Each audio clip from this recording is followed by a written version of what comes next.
They chose her birthday. Her own birthday. Her mother-in-law walked through the garden with a sealed envelope, dressed like she was delivering a verdict the whole world had been waiting on. Her husband looked away. The crowd went silent. Her twin daughters reached for each other's hands. Claudette Osei crossed that lawn like a woman who had rehearsed this moment in the mirror. She stopped at Ama's table, set the envelope down between the roses and the tea candles, and said 5 words loud enough for every guest to hear. "Consider yourself served. You're done." Kwame stood near the back fence with his hands in his pockets and looked at the ground. Abena and Afia, cream dresses glowing under the string lights, locked hands and did not move. The music stopped. The garden went to stone. And Ama, calm, emerald-dressed, unbothered in a way that should have frightened everyone present, picked up the envelope, opened it slowly, read every word, and set it back down on the ivory linen like a receipt she had already accounted for. Then she smiled. Not the smile of a woman who had lost everything. The smile of a woman who had just watched someone walk into a room she already owned and declare themselves the landlord. No one in that garden understood what that smile meant. Not yet. Quick pause before the story unfolds. Tell me in the comments where you're watching from. I love seeing our Curious Chronicles community light up the globe. If your curiosity is tingling and you want more stories that will blow your mind, hit subscribe and tap that bell. We release jaw-dropping stories every single week. Now, let's dive into the adventure. Quick heads up, due to strict AI rules on generating images of kids, we had to improvise. The visuals show triplets instead of the twins in the narration. Twin images didn't turn out great after we recorded. Thanks for understanding. The garden was something to behold that evening. String lights crossed overhead from post to post, looping between the magnolia trees like someone had pulled the stars down low and arranged them with intention. Round tables sat draped in ivory linen, each dressed with white roses and tea candles that flickered without going out. A banner above the garden entrance read "Happy Birthday, Ama," and it swayed gently in the warm evening air like it meant every word. Neighbors and family friends had dressed for the occasion. Children chased each other between the chairs. Someone had placed a speaker near the side fence, and a slow honey-warm Afrobeat song moved through the yard, the kind that makes people sway without deciding to. It looked like a celebration. For a little while, it felt like one too. Ama stood near the main table in a deep emerald dress, the green of something that grows through concrete and doesn't apologize for it.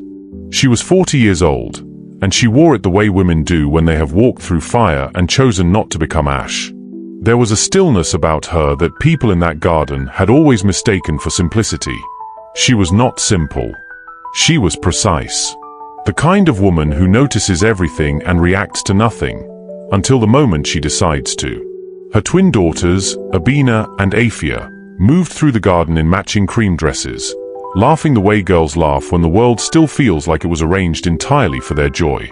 Ama watched them from across the lawn and something in her face loosened, just slightly, just enough, the way it always did when she found her daughters in a crowd. Whatever weight she had been carrying for months lifted whenever her eyes landed on those two. She poured herself a glass of Sabolo, deep and red, and stood at the edge of the party watching everything with those quiet, recording eyes of hers. Kwame arrived the way a man arrives when he has already made his decision but hasn't said it aloud yet. He came through the garden gate with his phone in one hand, not looking up. He did not walk to Ama. He did not greet his daughters. He walked directly to the far end of the garden where Claudette was already positioned, silver-haired, straight-backed, draped in a cream blazer that matched the tablecloths like she had coordinated it deliberately. They embraced. He bent his head low toward hers and said something quiet. She nodded once. That was the first thing the guests noticed. Not the birthday woman. The husband and his mother, conferring in the corner like people who have already agreed on something.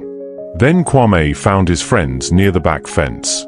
He was laughing within minutes, posture loose, unburdened, like a man who had set something heavy down and left it for someone else to carry home. Ama saw it.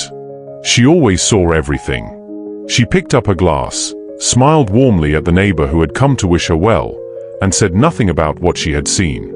That was her way. Not ignorance. Not weakness. Patience, the deep, architectural kind that takes years to build and looks, to the untrained eye, exactly like surrender. What no one at that party understood, not Kwame, not Claudette, not a single guest standing in that beautiful garden, was that Ama Osei had been waiting for this evening for a long time. She had not come to her own birthday to celebrate. She had come to let them finish. The red dust of Adwasa never washed out completely. Ama had learned that early.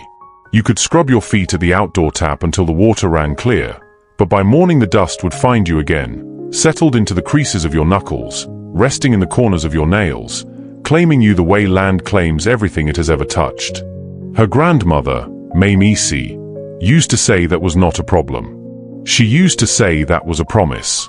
The land remembers you, she told Ama once, pressing the girl's small hands flat against the compound wall, mud brick, sunbaked, standing longer than anyone alive could account for.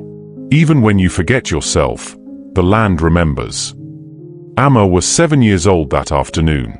She did not fully understand, but she felt something move through her palms and into her chest, and she never forgot the feeling.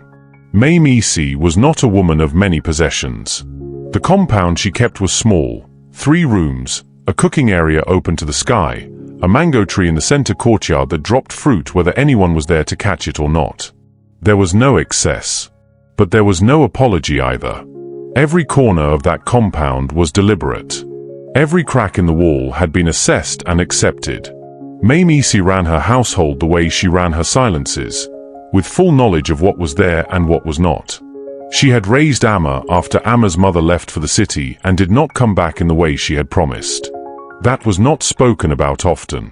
It sat in the compound the way certain things sit in a house, present, acknowledged in glances, never fully named. What was spoken about was land. Ama Osei had a tin box she kept on the highest shelf of her bedroom, behind a folded cloth and 2 dried herbs whose names Ama never learned. Inside the box were papers, folded carefully, handled rarely, and a bronze key on a length of twine. The key did not open anything in the compound. Ama had checked every door as a child, quietly, methodically, the way curious children do when adults treat something as sacred. The key fit nothing. She asked about it once. Only once. Ama Osei looked at her for a long moment before answering. "That key is not for now," she said. "That key is for when you are ready to understand what you have been given." Ama waited. Children always want the rest of the sentence. But Ama Osei had already turned back to her cooking, and the conversation was over. It was the year Ama turned 12 that she began to understand what land actually meant in Adwasa. Not as ground, not as dirt, but as power, quiet, non-negotiable, generational power that no title, no relationship, no amount of charm could override. That was the year the Mensa family came. They arrived from the city with surveying equipment and printed documents and the particular confidence of people who believed paperwork was more real than presence.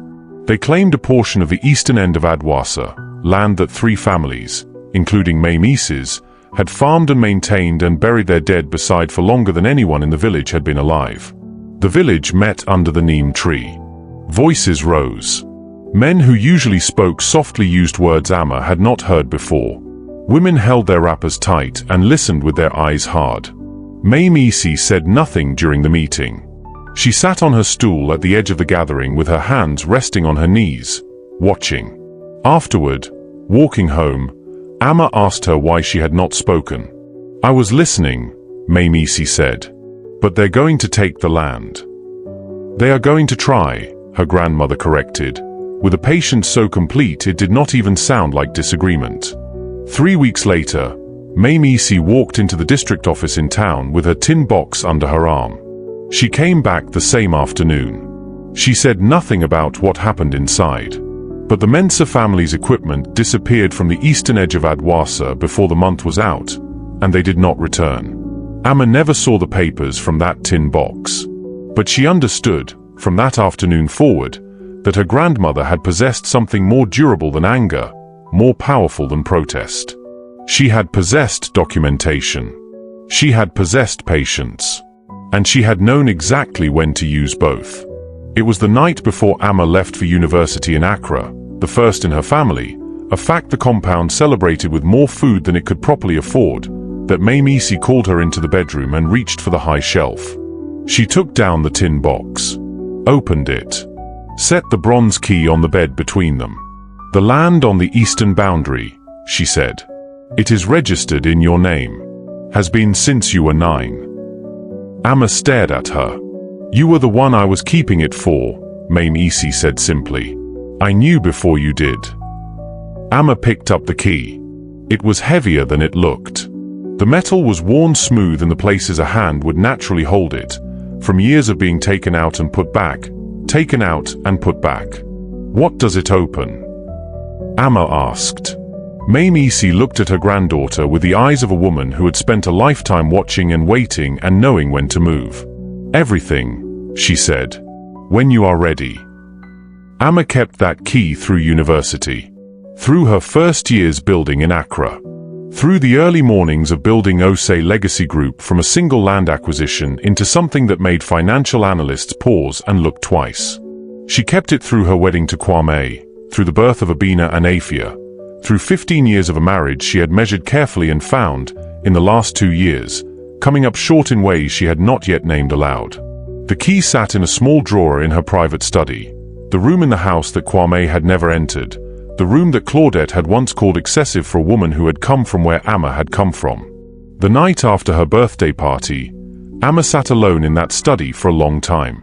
The divorce papers were on the desk in front of her. Her attorney, Mr. DARKO, had already called twice. She had not answered either time. Not because she didn't know what to say, but because she was still deciding how much to reveal and how quickly. She opened the drawer, picked up the bronze key, turned it in her fingers the way she had done 1,000 times. Then her phone lit up with a message she had not expected. Not from Mr. DARKO. Not from Kwame. From a number she recognized as belonging to the one person who could unravel everything she had spent 20 years building, before she was ready for any of it to be seen. The house had a different sound after the party. It wasn't loud. That was the thing no one would have understood from the outside. There was no shouting. No doors slammed hard enough to shake the frames. The kind of damage happening inside the Osei home was the quiet kind. The kind that fills a room the way water fills a sealed container, slowly, completely, until there is no air left and everything inside begins to press against the walls. Kwame moved through the house like a man who had already left and simply hadn't moved his body out yet. He woke early. Showered before Ama was up. Was gone before the girls came downstairs for breakfast. He came back late enough that dinner was already cleared and the kitchen was dark. He did not announce his return. He did not check on Abena and Afia. He moved through the hallways with his eyes forward and his footsteps careful, like a guest trying not to disturb a household that was not his. Ama did not ask where he had been.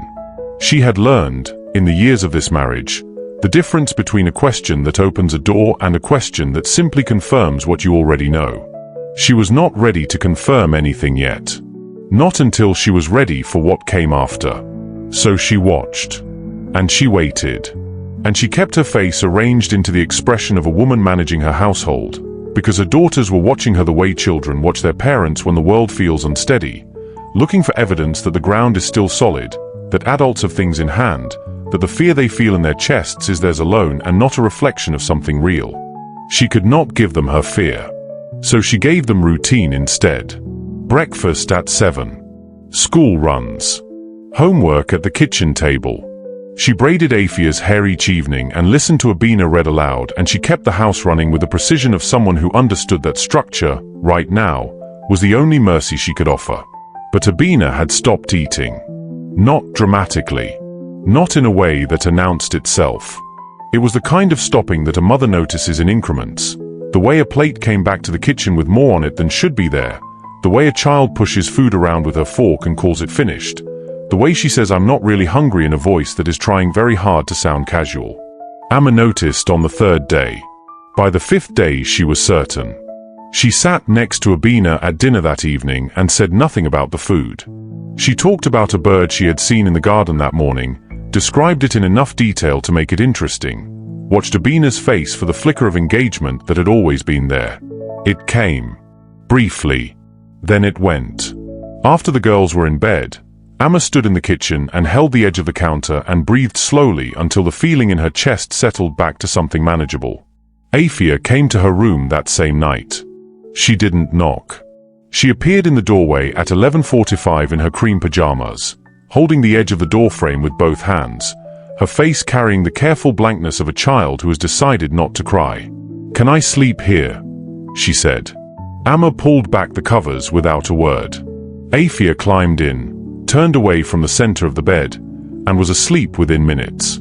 But it took Ama a long time after that. She lay in the dark listening to her daughter breathe and feeling the absence beside her the way you feel a tooth that's been pulled, not just the missing thing, but the shape of the space it left. On the 6th day, Claudette called. Ama saw the name on the screen and let it ring. It rang again 20 minutes later. Then a third time in the afternoon. On the 4th call, Ama answered, because not answering was itself a kind of answer and she was not ready to give it. "I hope you're using this time to think clearly," Claudette said. No greeting. No preamble. The voice of a woman who had never learned to be unsure of her own arrival. "I'm always thinking clearly," Ama said. "Kwame will be generous if you cooperate. He doesn't have to be. I want you to understand that." "I understand everything you're saying, Claudette." A pause. The kind that comes when someone expected resistance and got something steadier than that, something they don't have a category for. "The house goes to Kwame," Claudette continued. "That has always been the plan. You know that." Ama said nothing. "Ama, you came into this family with nothing. No one is disputing what you contributed. But the name, the property, the legacy, that stays with the Osei bloodline. That is not negotiable." "I appreciate you calling," Ama said. "Give my regards to whoever is with you." She ended the call, set the phone face down on her desk, sat very still for a moment. Then she opened her laptop, went to a file she had not opened in 3 years, and began to read. What she found took her 2 hours to work through. Not because it was complicated, she had structured it herself, years ago, with exactly this kind of moment in mind, but because she needed to be certain. Certain of the sequence. Certain of the timing. Certain that what she was about to set in motion could not be undone once she started. It could not. She closed the laptop, picked up her phone, opened the message she had received the night of the party, the one from the number she had recognized immediately, the one she had not yet responded to. She read it again. "I know what you've been building. I know what it's worth. And I think we both know I'm not the only one who's figured it out. We should talk before this goes any further. For your daughter's sake." Ama set the phone down. Whoever had sent that message knew enough to be dangerous. And dangerous, right now, meant one thing. They had information they could hand to Kwame's legal team before Ama had a chance to move first. She had 72 hours, maybe less, before everything she had spent 20 years protecting became visible to the wrong people at the wrong time. She picked the phone back up. And she began to type. She waited until the house was fully asleep. Not just quiet, fully, completely asleep, the kind of stillness that only arrives after midnight when even the air seems to stop moving. Afia had drifted off in Ama's bed 2 hours earlier. Abena's light had gone dark just after 10. Kwame had not come home yet, and Ama had stopped listening for his car in the driveway the way she had stopped expecting a great many things, gradually, without ceremony, until the absence simply became part of the landscape.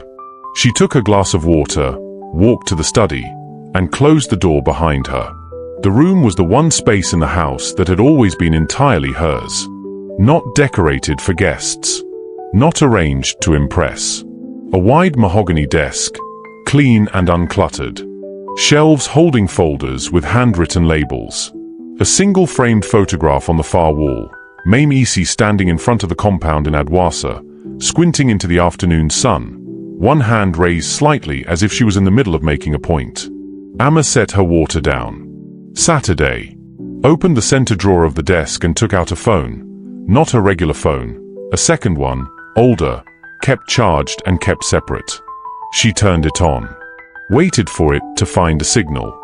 Then she dialed a number she had committed to memory years ago and never written down anywhere. It rang 3 times. Mrs. Osei.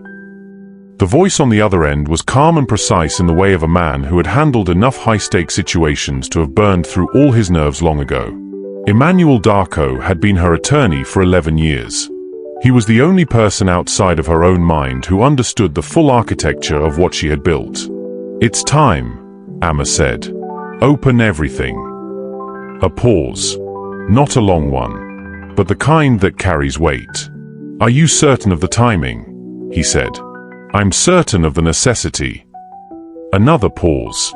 She heard him move, the sound of a chair, the soft click of something being set on a desk. "Once I file the counter-disclosure, the protective seals come off," he said. "All of them. The holding structures, the property registry, the board appointments. Everything becomes visible simultaneously. There is no partial opening. Ama. You understand that?" "I understand." "And the anonymous beneficiary arrangements, those dissolve as well. Anyone who has been receiving support through the foundation without knowing the source will know within 72 hours.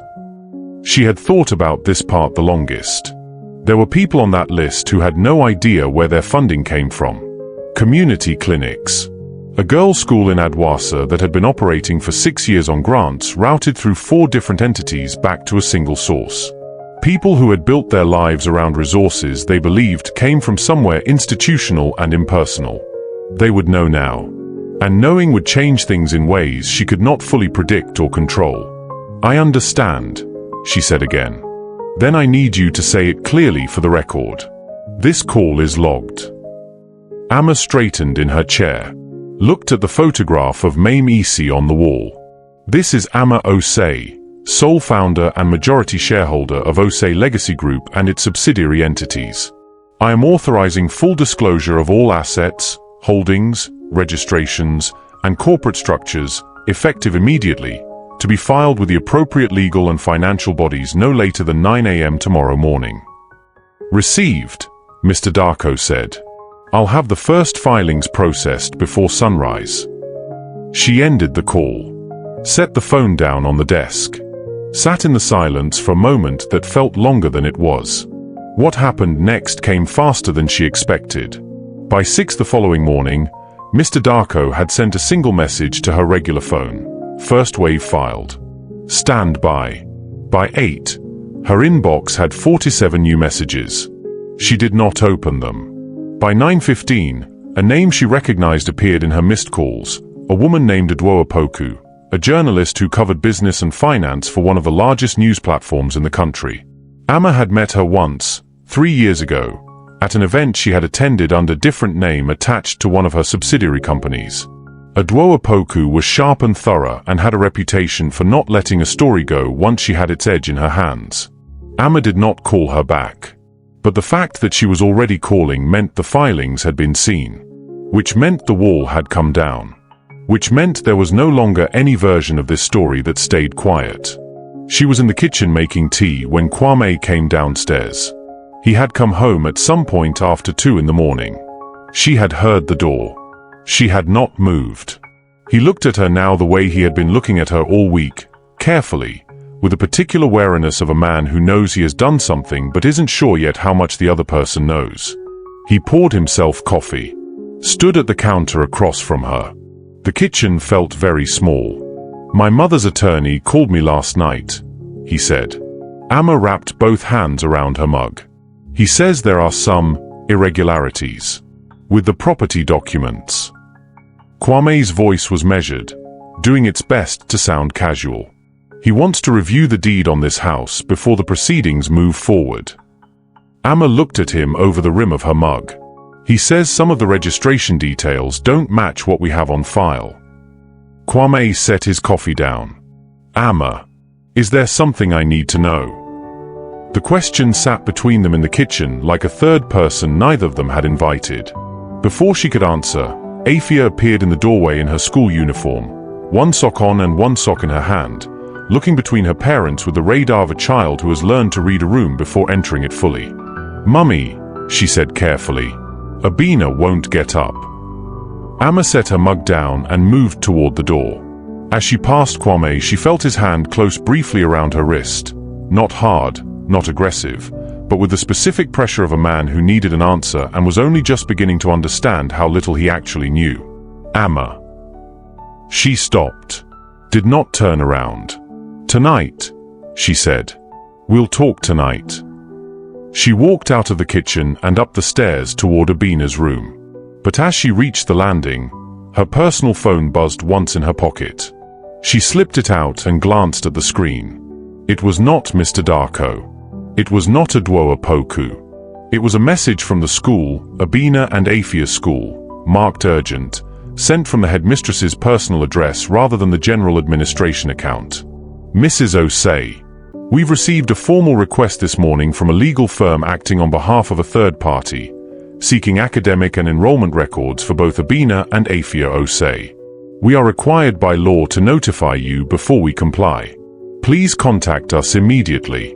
Ama read it twice. Then she stood very still on the landing of her own home, the home with her name buried in its foundation, and understood that whoever was moving against her was no longer interested only in the property or the money. They were moving toward her daughters. The gala was held at the Grand Kempinski on a Thursday evening in the third week of the month, and the city's most consequential people filled it the way water fills a vessel, completely, naturally, as though they had always been meant to be there. The hall was dressed in ivory and gold. Chandeliers dropped light in soft columns across circular tables where politicians sat beside developers, where old money leaned toward new money, where everyone was performing a version of themselves calibrated for this specific room. The kind of event where business cards were exchanged with two hands and eye contact held a half-second longer than necessary, because in a room like this, being remembered was its own form of currency. Claudette Osei arrived at 7 with two of her church friends and the particular posture of a woman attending an event she considered beneath her only in the sense that she had not organized it herself. She wore deep burgundy. She had been invited as a community patroness, a title the organizing committee had given her 3 years ago when she had donated generously to the foundation's education arm. She did not know, had never known, where that foundation's funding ultimately originated. Kwame was not supposed to be there. He had received an invitation through a business contact 2 days prior and had mentioned it to no one at home. He arrived at 7:30 and found a seat near the middle of the hall, close enough to the stage to see clearly but not so close that he could be easily seen. He did not know Ama would be there. No one did, except Mr. DARKO and two members of the organizing committee who had been asked, quietly and specifically, to keep the evening's keynote honoree off the printed program until the night itself. Ama arrived at 8:10. She did not enter through the main doors. She came through the side entrance reserved for speakers, walked directly to the green room behind the stage, and sat alone for 11 minutes while the evening's earlier presentations concluded. She wore a deep emerald gown, structured, unadorned, the kind of garment that requires nothing else because the person wearing it is already the statement. She did not check her phone. She had said everything that needed saying to everyone who needed to hear it before she walked into this building. Now there was only the doing of the thing. A young woman from the organizing committee knocked and entered. "They're ready for you, Mrs. Osei." Ama stood, smoothed the front of her gown once, picked up nothing, no notes, no folder, no prop of any kind. "Then let's go," she said. The MC's introduction was brief by design. He said only that the evening's keynote honoree was a businesswoman whose work had shaped the city in ways most people had not yet been in a position to fully appreciate, and that her story was one the community needed to hear. Then he stepped back from the podium, and Ama walked onto the stage. The applause was polite at first, the automatic response of a room welcoming someone they did not yet recognize. Several people leaned toward their neighbors and murmured questions.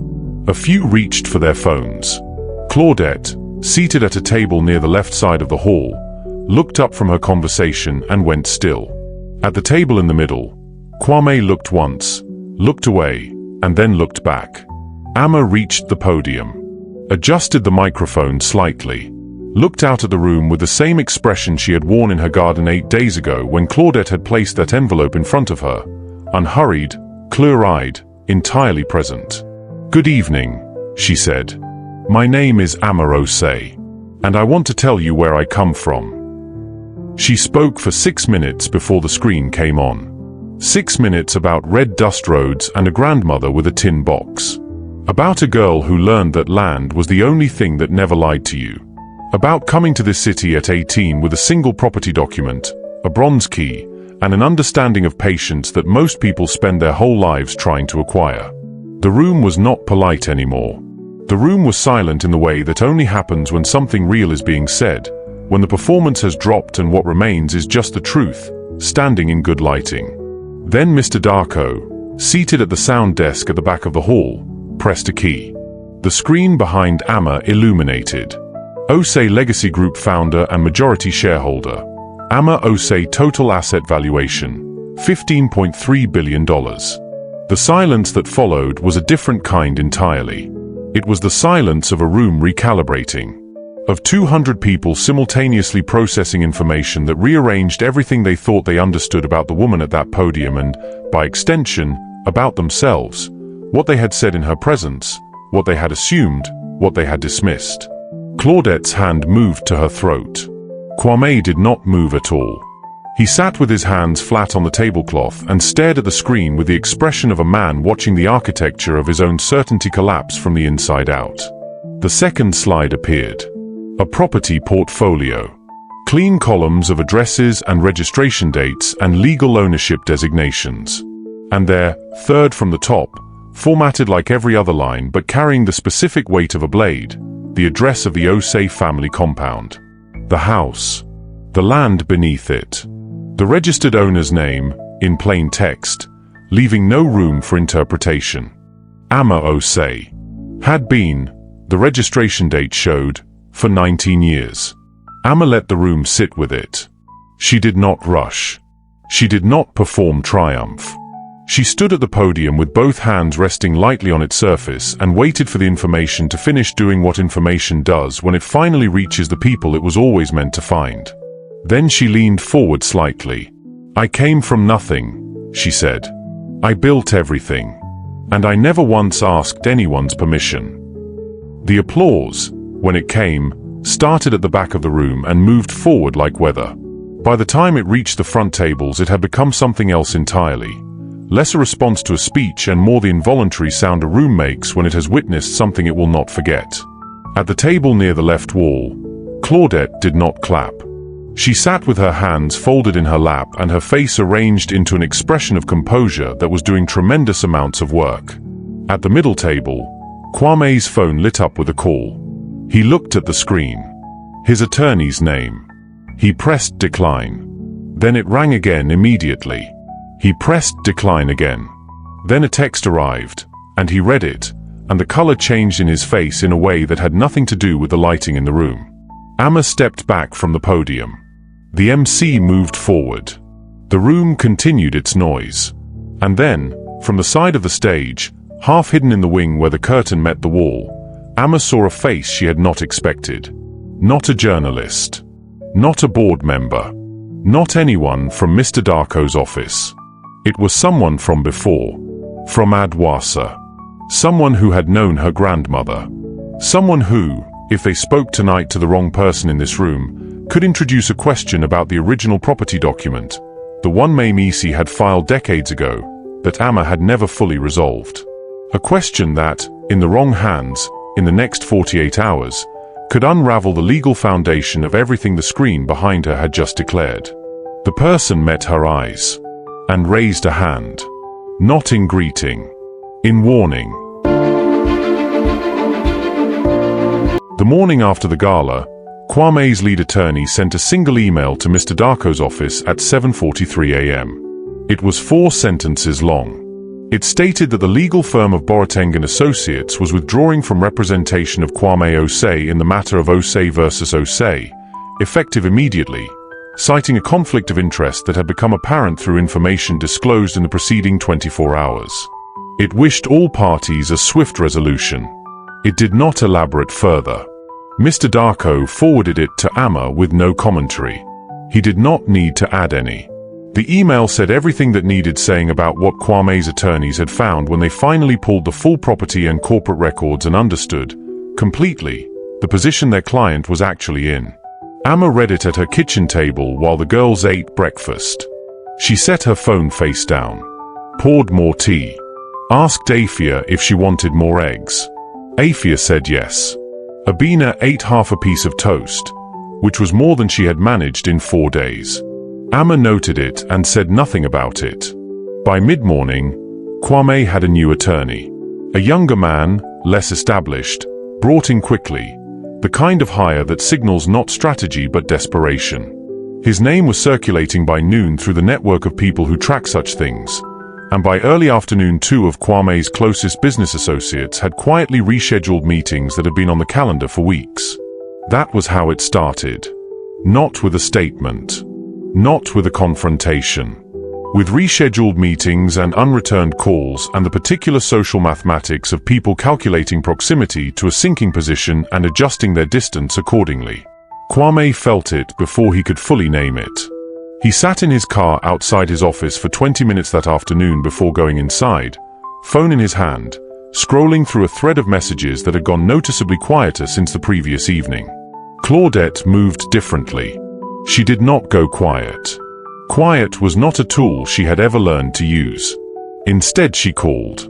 She called her church friends, her social circle, the 3 women who had been seated with her at the gala and had watched the screen illuminate with the same stunned immobility she had. She called with a narrative ready, that there had been financial irregularities, that Ama had hidden assets deliberately to deceive the family, that any reasonable person could see this was not a woman of integrity but a woman of calculation. Some people listened.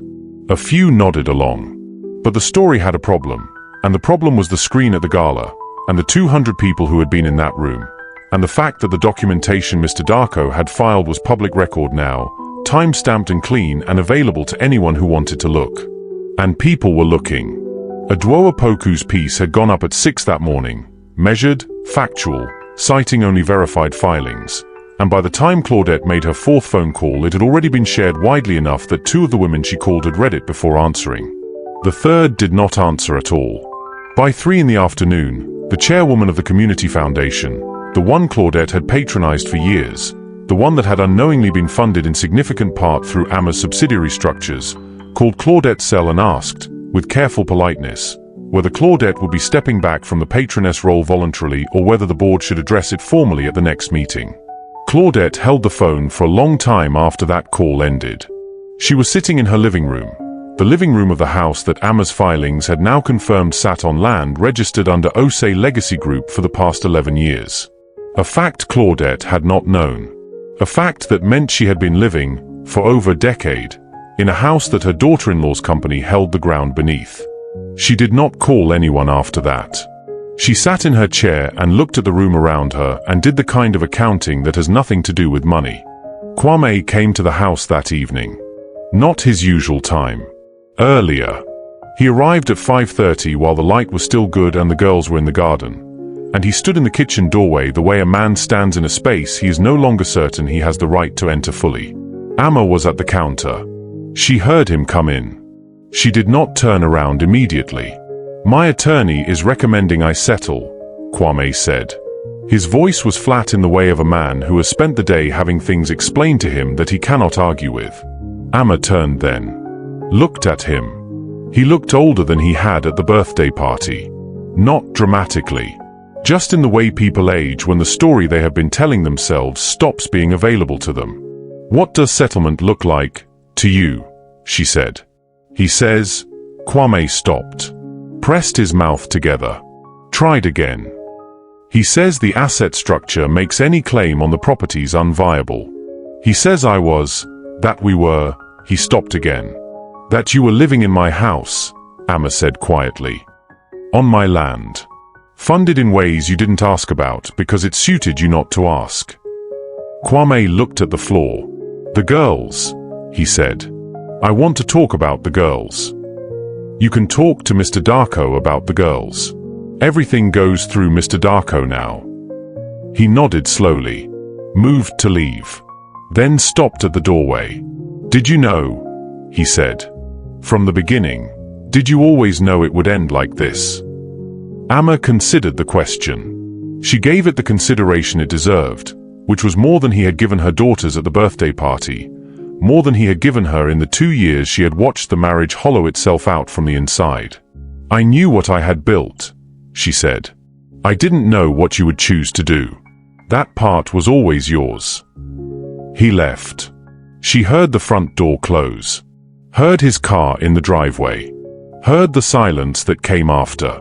Then her phone rang. Mr. DARKO. She answered. The settlement terms are favorable, he said. Kwame's new attorney has agreed to all primary conditions. Custody arrangement, asset confirmation, the compound. It's done, Ama. You have everything. She waited for the relief. For some loosening in her chest that should, by every reasonable measure, have arrived by now. It didn't come. Then why are you calling me with that voice? She said. A pause. Because an hour ago I received a filing from a third party we have not previously encountered in these proceedings. Mr. DARKO's tone had changed. Careful now, deliberate. A woman named Abena Afia. She is filing a claim against the original Adwasa land registration. She says she has documentation that the land was not your grandmother's to transfer, that there is a prior ownership dispute that was never formally resolved. The kitchen was very quiet. She's asking the court to freeze all assets tied to that original registration pending a full historical review. Another pause. Ama.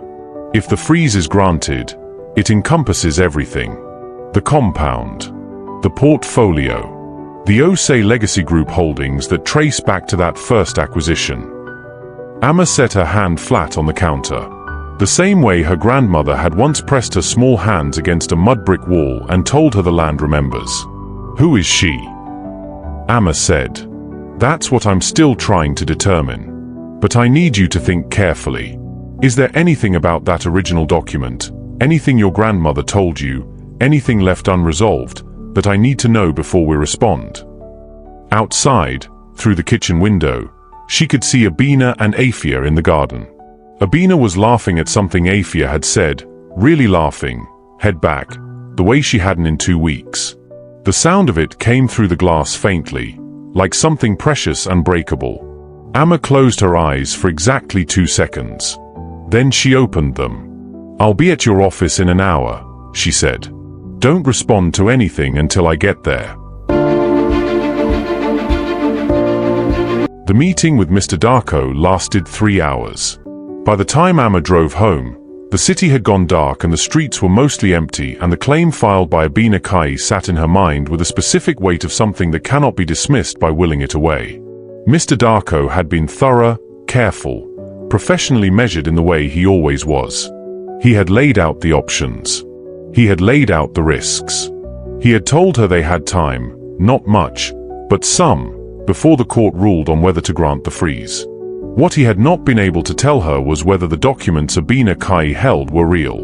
That was the part that followed Ama through her own front door, up her own staircase, into the room where Afia was already asleep with one arm thrown across the empty side of the bed. Ama stood in the doorway and watched her daughter breathe for a moment.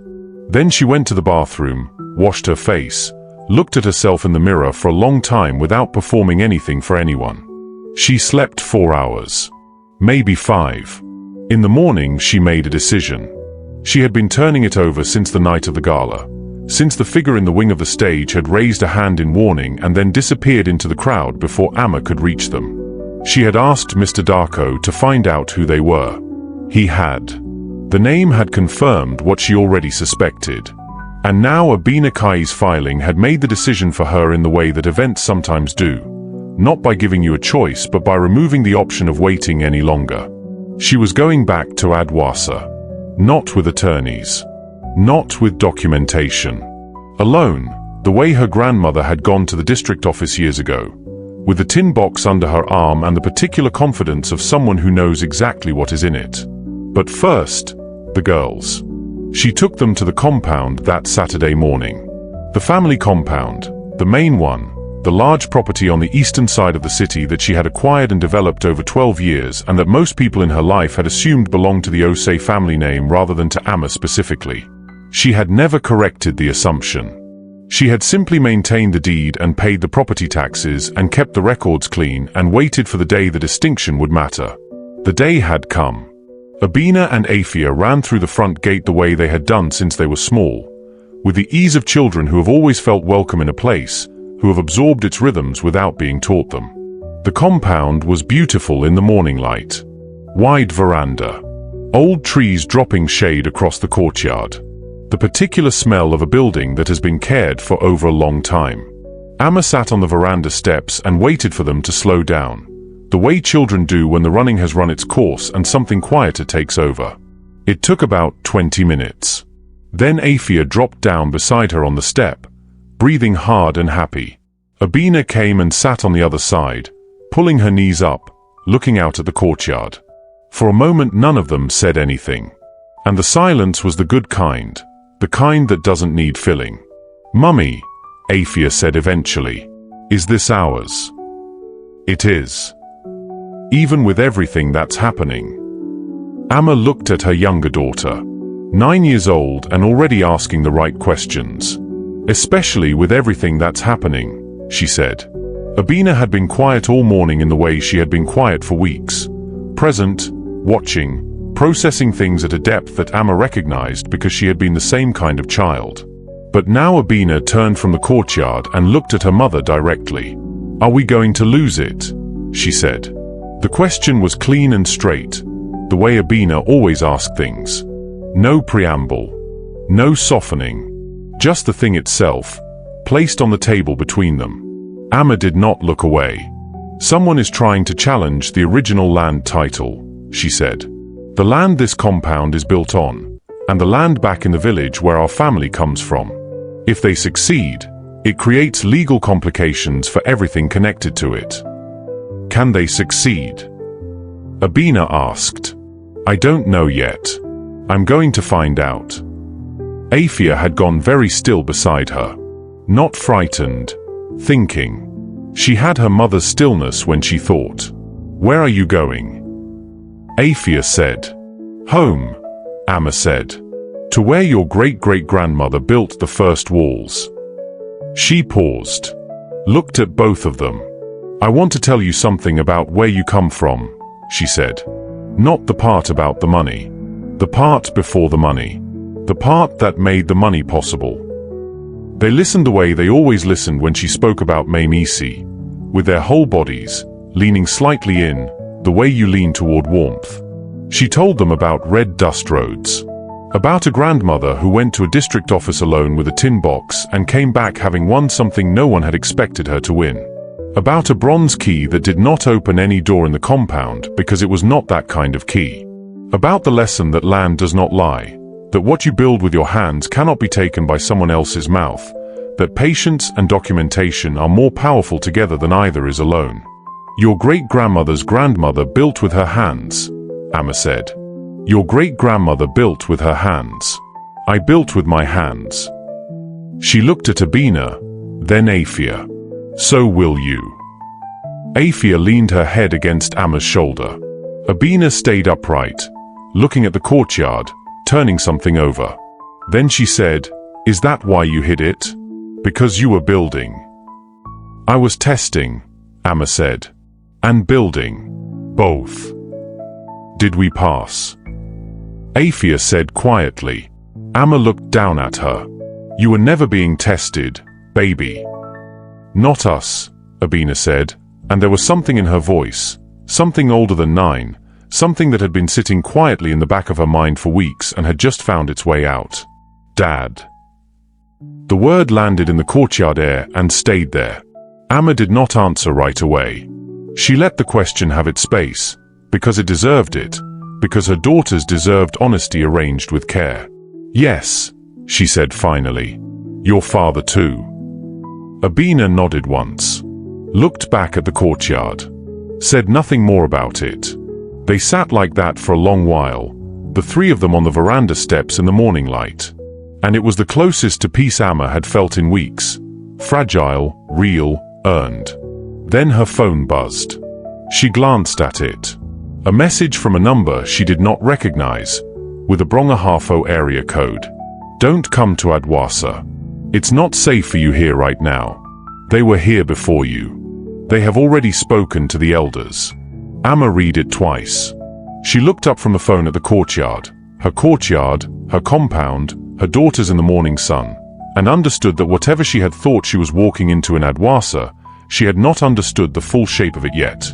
Someone had moved before her. Someone who knew she was coming. And they had gone to the source. She drove to Adwasa alone. Mr. DARKO had advised against it. He had used words like premature and strategically inadvisable and had suggested they wait for the court's preliminary ruling before making any direct contact with the village elders. He was not wrong, technically, but there are moments when the technically correct path and the necessary path diverge, and Ama had learned, over 40 years, to know which one she was standing on. She left the city before 5 in the morning, while the girls were still asleep and the roads were empty and the sky was doing that thing it does in the hour before dawn, holding the last of the dark against the first suggestion of light, neither one willing to fully yield to the other. She drove for 3 hours. Adwasa looked the way it always looked when she returned, smaller than memory, larger than absence. The red dust roads. The neem trees. The particular quality of silence that belongs only to places that have not yet fully woken up. She parked at the edge of the main road and walked the rest of the way in, the way her grandmother had always walked it, without announcement, without hurry. She knew where the elders met. She had known since childhood. What she had not known, until the drive, was exactly what she was going to say. She had spent 3 hours in the car working through arguments, documentation, legal frameworks.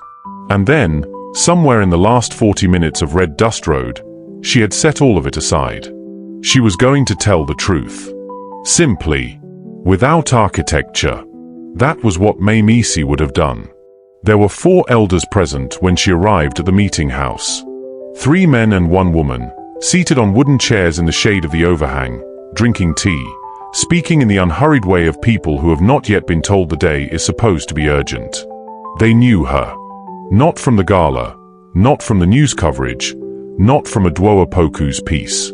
They knew her the way a village knows a child who left and kept coming back, in the way of someone they had watched become something without quite being able to describe how it happened. One of the men, the eldest, a man named Abena Afia who had attended her grandmother's funeral and pressed her hand at the graveside and said nothing because nothing was what the moment required, looked up when she entered and did not seem surprised. "We were expecting you," he said. "Sit." She sat a day. They told her, plainly, what had happened. A woman had come 3 days earlier. She had brought papers and a younger man who spoke with the confidence of someone accustomed to small rooms where people do not often push back. She had claimed that the eastern boundary land, the land Osei had registered, the land that sat at the root of everything Ama had built, had been sold in a private transaction 30 years ago, before Ama's grandmother had filed her documentation. She had claimed the sale predated the registration. She had claimed, with those papers and that confident young man, that Osei's filing was built on a foundation that did not belong to her. Ama listened to all of it without interrupting. When Abena Afia finished, the compound was quiet. "May I show you something?" Ama said. She reached into the bag she had carried from the car. She placed the tin box on the table between them. The original one, dented at one corner, the lid worn smooth where a hand had opened and closed it hundreds of times. She had taken it from her study the night before, the place she had kept it for 22 years since carrying it out of Adwasa after her grandmother died. She opened it, removed the documents inside, the originals, not copies, and laid them flat on the table one by one. The registration papers, the surveyor's assessment, the district office stamp, the date, and beneath those, one more document, older, handwritten in ink that had faded to the color of rust. A letter from the man who had claimed to have sold the land 30 years ago, written to Ama Osei directly, 2 years before the registration, acknowledging that the claim of sale had been a forgery attempted by a relative acting without authority, that the land had never legitimately transferred, and that he was withdrawing any future challenge in writing. Ama had not known this document existed until she opened the tin box the night before Adwasa. When she finally went through every paper it held, every folded thing she had carried for decades without fully reading. Her grandmother had known, had kept it quietly, had never mentioned it, because Ama Osei did not mention things that were already handled. Apani Nkuzi picked up the letter, read it slowly, passed it to the elder beside him. No one spoke for a long time. Then the elder woman, a small, straight-backed woman named Abena Afia, who had been silent through all of it, looked at Ama across the table. "Your grandmother was a thorough woman," she said. "She was," Ama said. Abena Afia nodded once, with the finality of a woman closing a door on something that no longer needs to remain open. The freeze application was denied 4 days later. Mr. DARKO called her at 8 in the morning to tell her. His voice carried the specific relief of a man who had spent a week not sleeping well. The filing by Abena Afia was dismissed on the basis of the historical documentation. The case was closed. There would be no appeal. The younger man who had accompanied Kai to Adwasa had apparently withdrawn quietly once the original letter surfaced, the way people withdraw when they realize the foundation of a plan has given way beneath them. Kwame signed the final settlement papers that same afternoon. Ama was not present for the signing. She had asked Mr. DARKO to handle it entirely, and he had. The terms stood as agreed. The compound. The custody arrangement, generous, because the girls needed their father available even if Ama no longer needed a husband. The asset confirmations, clean and complete. She did not celebrate. There was nothing to celebrate in the formal sense. She had simply gotten back what had always been hers, and the getting back of a thing you never lost is not a victory so much as a correction. 3 weeks later, on a Tuesday morning in the month her daughters turned 10, Ama stood at the eastern edge of the compound at sunrise. Not the city compound. Adwasa. She had come back for the week, brought the girls, let them run the red dust roads the way she had run them, let the village know them and be known by them in return. The sun came up slowly over the flat land, the way it does in that part of the country. Not dramatic, not sudden, just a gradual insistence of light that eventually makes darkness seem like it was never quite as permanent as it felt. The land stretched ahead of her in the early gold. She could see where the boundary markers stood, white stones half sunk into the earth at intervals, patient and permanent. She could hear the mango tree in the courtyard behind her dropping fruit. She could hear, faintly, the sound of her daughters awake inside the compound. Afia asking something in a raised voice, Abena answering with the particular tone she used when she considered the question beneath her, and then both of them laughing. Ama reached into her pocket, closed her fingers around the bronze key. She had carried it so long that she no longer thought about carrying it. It lived in her hand the way a truth lives in the body. Not thought about, just present, just true. She stood there for a while. Just that. The land and the light and the sound of her daughters laughing somewhere behind her in the house that had always, in every way that mattered, been home. She did not perform anything for anyone. She simply stood on the ground her grandmother had kept for her, and felt it hold. Enjoyed this story? Show some love by liking, sharing, and subscribing. Turn on notifications so you're always first to see our next inspiring story. Love seeing the underestimated win? Dive into our channel for more powerful underdog stories. Moments where doubt turns into determination and setbacks turn into unforgettable victory. Thank you for watching.